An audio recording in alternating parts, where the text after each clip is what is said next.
أعوذ بالله من الشيطان الرجيم. بسم الله الرحمن الرحيم. أولم يسيروا في الأرض فينظروا كيف كان عاقبة الذين كانوا من قبلهم كانوا هم أشد منهم قوة وآثارا في الأرض فأخذهم الله بذنوبهم وما كان لهم من الله من واق. ذلك بأنهم كانت تأتيهم رسلهم بالبينات فكفروا فأخذهم الله إنه قوي شديد العقاب. ولقد أرسلنا موسى بآياتنا وسلطان مبين إلى فرعون وهامان وقارون فقالوا ساحر كذاب. فلما جاءهم بالحق من عندنا قالوا اقتلوا أبناء الذين آمنوا معه واستحيوا نساءهم وما كيد الكافرين إلا في ضلال. وقال فرعون ذروني أقتل موسى وليدع ربه إني أخاف أن يبدل دينكم أو أن يظهر في الأرض الفساد. وقال موسى إني عذت بربي وربكم من كل متكبر لا يؤمن بيوم الحساب. الله عليه.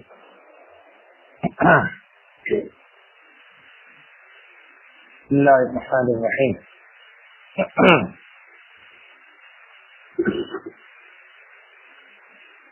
گزشتہ آیات میں قیامت کے حوالے سے تذکر آیا تھا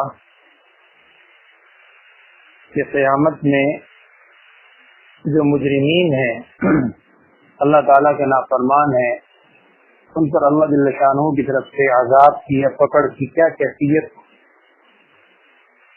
آج کی آیت میں مختصر بیان یہ کیا جا رہا ہے کہ دنیا میں بھی، آخرت میں تو جو پکڑ ہوگی اللہ بچائے وہ تو اپنی جگہ ہے، لیکن دنیا میں بھی جو اللہ تعالیٰ کے منکرین ہیں، نافرمان ہیں، ان پر اللہ جل شانہ کی طرف سے کیسے عذاب آیا، کیسے پکڑ آئے، کیسے ان پر اللہ جل شانہ کی طرف سے انبیاء علیہ الصلوۃ والسلام کے ذریعے یا اللہ نے اپنے طور پر فرشتوں کے ذریعے سے کیسے ان پر عذاب اتارا، اس کا ذکر ہے.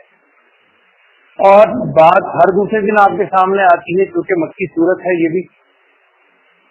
اہل مکہ تقریباً سارے کے سارے ان کی معیشت کا مدار تھا تجارت پر. مکہ میں زراعت نہیں تھی، اب بھی نہیں ہے. مکہ میں زراعت نہیں تھی، تجارت ہوا کرتی تھی. مدینے میں زراعت تھی، باغات کھجوروں کے اور دیگر باغات. یہی وجہ ہے وہ سیرت میں آپ نے پڑھا ہوگا کہ جب رسول صلی اللہ علیہ وسلم نے مدینہ منورہ کی طرف ہجرت فرمائی اور ہجرت فرمانے کے بعد نبی صلی اللہ علیہ وسلم نے مواقعات مدینہ فرمایا کہ یہاں سے مہاجرین کو ایک انصار کا بھائی بنا دیا. ادھر انصاری صحابی ہیں جو مدینے کے باشندے ہیں اور خزرج کے لوگ اب اس کے بعد ایمان لانے والوں میں، ادھر مہاجر ہیں. ان کو جب رسول صلی اللہ علیہ وسلم نے بھائی بھائی بنا دیا اور اس کے بعد سیرت میں آپ نے واقعات سنے ہوں گے کہ انصار صحابہ نے ان مہاجرین کے سامنے ساری چھوٹ رکھی کہ جی یہ ہمارا مال و دولت ہے، یہ ہمارا گھر بار ہے، یہ آپ اس میں حصہ لینا چاہیں. تو وہاں آتا ہے کتابوں میں لکھا ہے کہ یہ جو مہاجرین صحابی تھے انہوں نے کہا جناب یہ اللہ تعالیٰ آپ کو مبارک کرے، ہم تو تاجر لوگ ہیں، ہمیں آپ منڈی کا رستہ دکھائیں، ہمیں تو منڈی بتائیں منڈی کہاں ہے، ہم تجارت کریں گے. اب وہ بھائی بھائی بن گئے. ایک بھائی زراعت کرتا تھا، اسی کا دوسرا بھائی تجارت کرتا تھا. تو وہ تجارت جس میں پہلے یہود کا، بنو نذیر، بنو قریظہ کا ہولڈ تھا اور وہ وہاں کی معیشت پر، تمدن کے اوپر پورا چھائے ہوئے تھے مدینے کی، کچھ عرصے کے اندر مسلمان اس کے اوپر چھا گئے کیونکہ کام کرنے والا بھی اپنا بھائی مزارع اور اس کھجور کی تجارت کرنے والا وہ بھی دوسرا بھائی تاجر. مکے کے لوگ سمجھتے تھے کیا تجارت ہے، ان کو معلوم تھا کیونکہ شروع سے وہ تاجر ہیں. مکے کے سارے لوگ. حضرت عباس رضی اللہ عنہ کے حوالے سے آتا ہے عطر کے تاجر تھے. صدیق اکبر رضی اللہ عنہ کپڑے کے اور دیگر بہت مشہور تھا. عثمان غنی کا تو مشہور ہی. تو بہرحال عرض کرنے کا مقصد ہے یہ مکی صورت ہے. تو مکے کے لوگ تاجر تھے.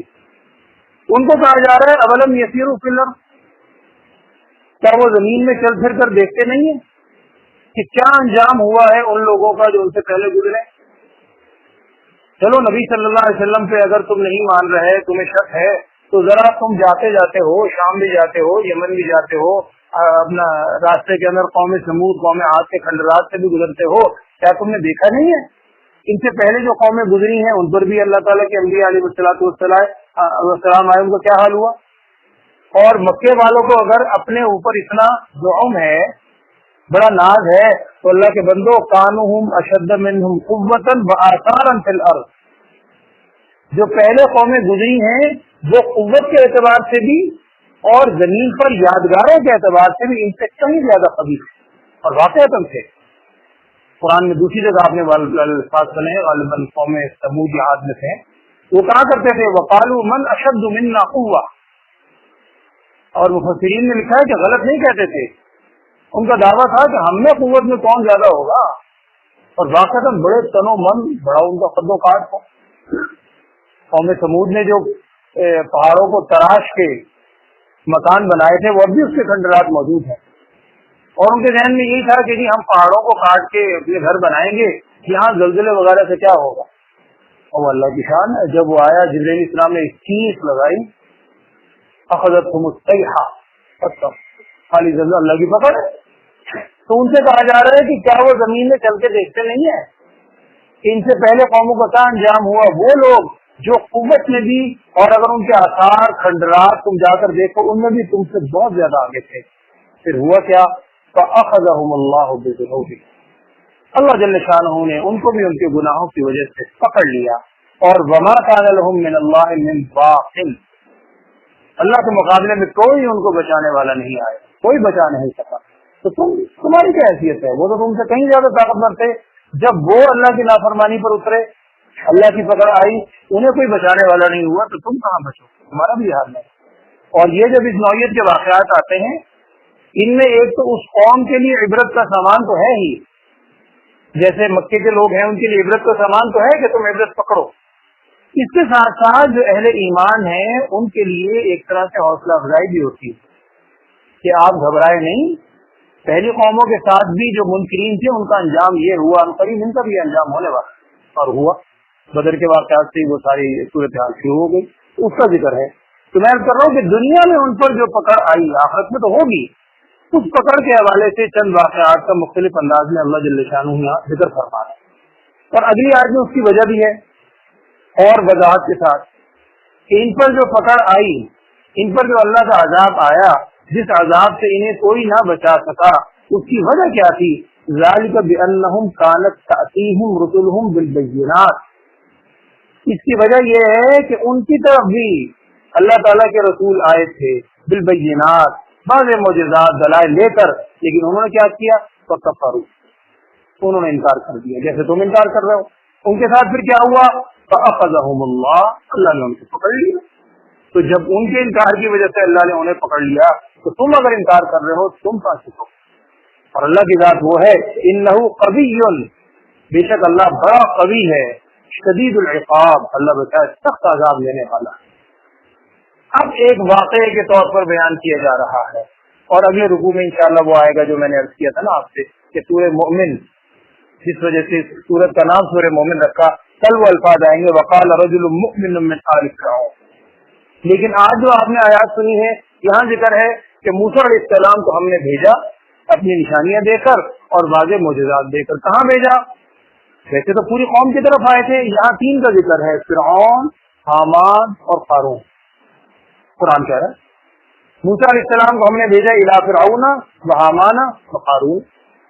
فرعون تو خیر فرعون تھا ہی، آپ کے علم میں پہلے بات آ چکی ہے کہ فرعون نام نہیں ہے، فرعون مصر کے بادشاہ کا لقب تھا.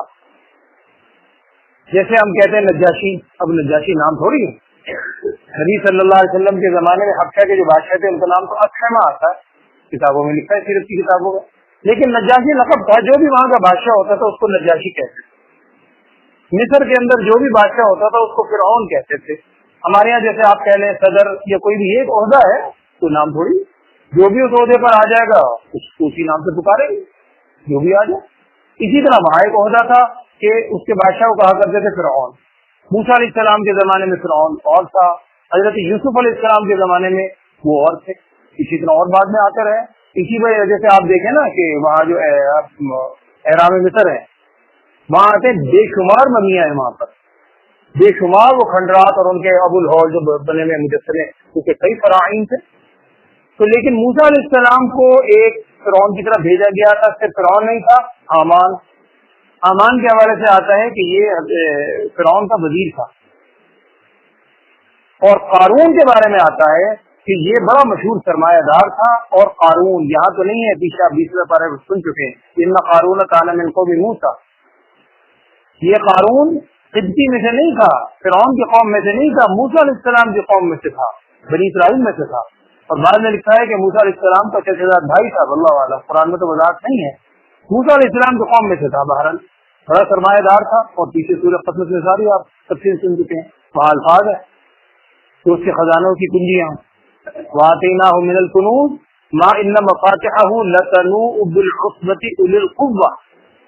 اس کے خزانے کی کنجیاں اتنی تھی کہ میں ایک دو دفعہ اور بھی میں نے آپ سے کیا، یہ کوئی قصے کہانی نہیں ہے، ہم اس کو افسانے کے طور پر نہ دیکھیں، قرآن کی خبر ہے، کبھی تصور کر کے سوچیں ذرا۔ قرآن کہہ رہا ہے کہ اس قارون کے خزانے کی کنجیاں ایسی تھیں، لَتَنُوءُ بِالْعُصْبَةِ أُولِي الْقُوَّةِ، ایک مضبوط طاقتور جماعت ان کنجیوں کو اٹھاتی تھی تو ان کنجیوں کے وزن سے جھک جاتے۔ لَتَنُوء، تو کیا کنجیوں کا خزانہ ہوگا، اتنا بڑا سرمایہ دار۔ یہاں قرآن کہہ رہا ہے اللہ تعالیٰ نے موسیٰ علیہ السلام کو بھیجا فرعون کی طرف، حامان کی طرف اور قارون کی طرف۔ اور یہاں علماء نے اس کو وضاحت کی، اس بات کی کہ آیا تو ساری قوم کی طرف تھا، لیکن چونکہ یہ مین افراد ہیں، فرعون ہے اس کا وزیر ہے اور قارون بہت بڑا سرمایہ دار تھا، لوگ اس کی اطاعت کرتے تھے، کیونکہ اطاعت ان کی جاتی تھی، لہٰذا انہیں ان تین کا نام ذکر کیا گیا۔ ویسے تو ساری قوم کی طرف آئے موسیٰ علیہ السلام، لیکن انہوں نے کیا کہا، لے دے کے ایک ہی ان کے پاس رہ جاتی تھی۔ ہر نبی کے زمانے میں یہی کہا، جب موسیٰ علیہ السلام نے معجزات دکھائے تو فقالوا ساحر کذاب، یہ تو جادوگر ہیں، جھوٹے ہیں، اور یہ ہیں اور وہ ہیں۔ پھر وہ جادوگروں کے ساتھ باقاعدہ پورا مقابلہ ہوا سارا بھی طرح۔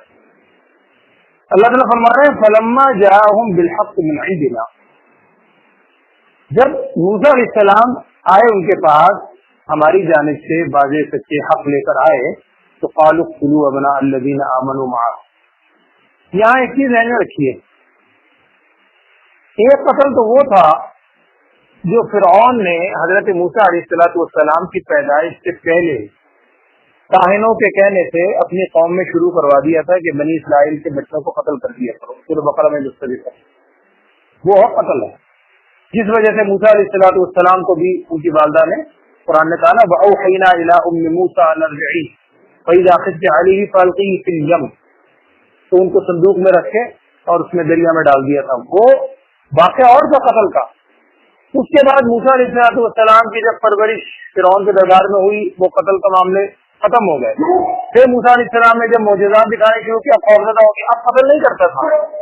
اب اس کے جو حواریین تھے، درباری کہہ لیں، سردار کہہ لیں، انہوں نے کیا کہا، انہوں نے اب یہ کہا فقالوا، انہوں نے کہا اقتلوا ابناء الذین آمنوا معه، انہوں نے کہا کہ بنی اسرائیل سب کو قتل نہ کریں، بلکہ جو ان بنی اسرائیل میں ایمان لانے والے ہیں نا ان کے بیٹوں کو قتل کریں، اور وَاسْتَحْيُوا نِسَاءَهُمْ، ان کی عورتوں کو زندہ چھوڑ دیں۔ اور قرآن یہاں کہہ رہا ہے وَمَا كَيْدُ الْكَافِرِينَ إِلَّا فِي ضَلَالٍ، یہ جو کافروں کا مکر تھا اب دوبارہ یہ کامیاب نہیں ہوا، اب وہ قتل نہیں کر سکا۔